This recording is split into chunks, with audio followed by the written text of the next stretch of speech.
down, I know you got me, baby. Assalamualaikum warahmatullahi wabarakatuh. Kembali lagi bersama saya Muhammad Zain Akmal. Izinkan saya memperkenalkan diri saya terlebih dahulu. Nama saya Muhammad Zain Akmal, biasanya dipanggil Akmal, berasal dari Prodi Pendidikan Bahasa dan Sastra Indonesia. Di sini saya akan menceritakan tentang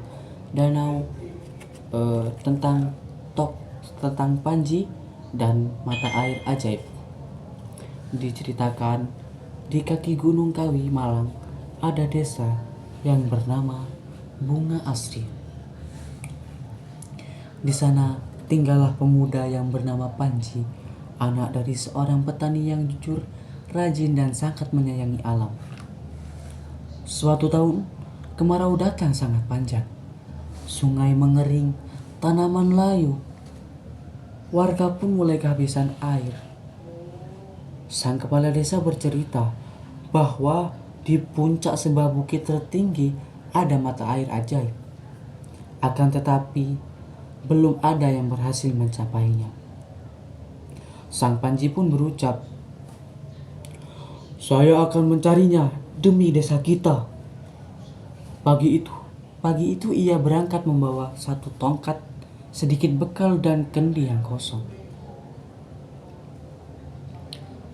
Ia menapaki jalan yang sangat terjal dan berdebu. Matahari terik menyengsang kulitnya. Setelah berjalan berjam-jam, ia tiba di sebuah sumber batu yang kering. Di sana, berdirilah seorang kakek tua yang berpakaian putih. Kemudian ia bertanya, "Anak muda, apa tujuanmu kemari ke tempat yang jauh dan sepi ini?" Tanyanya dengan lembut. "Desaku kekeringan. Kami hampir tidak punya air minum. Saya datang mencari mata air yang diceritakan orang dulu," jawab Panji dengan sopan namun tegas. Kakek itu tersenyum tipis. "Banyak orang datang ke sini hanya ingin mengambil air untuk dirinya sendiri atau menjadi kaya. Tapi mata air ini tidak akan mengalir bagi hati yang serakah."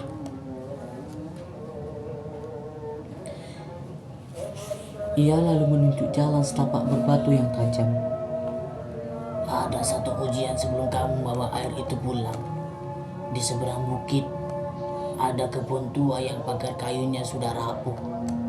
Jika kamu benar-benar tulus ingin menolong, perbaikilah dulu pagar itu tanpa mengharap imbalan," ujar sang kakek. Meskipun kakinya sudah lelah dan haus, Panji langsung berjalan ke arah kebun itu. Ia memotong ranting, menyusun dan mengikat kayu-kayu hingga pagar kembali rapi. Ia tidak beristirahat sampai selesai.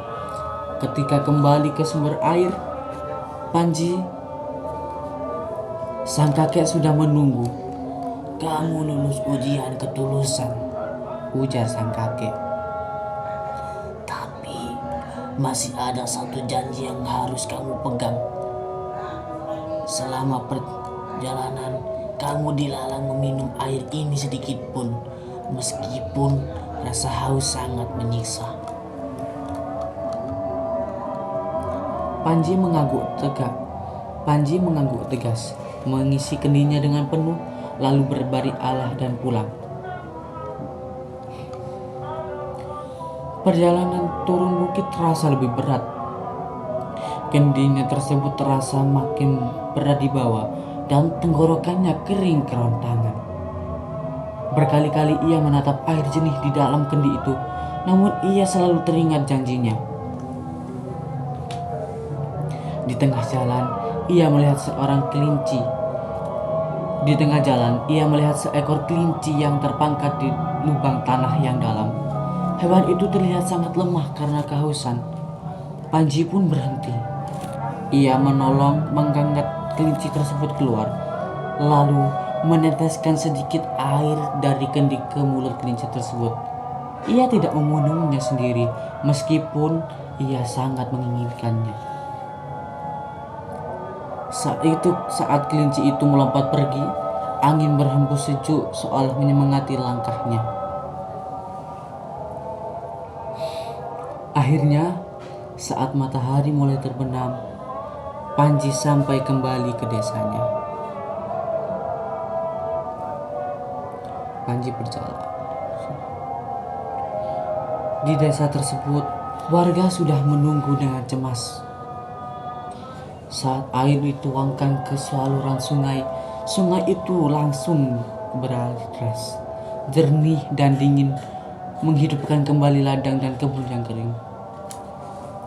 Tiba-tiba, sang penjaga mata air itu muncul berdiri di samping Panji. Kamu tidak hanya menjaga janji,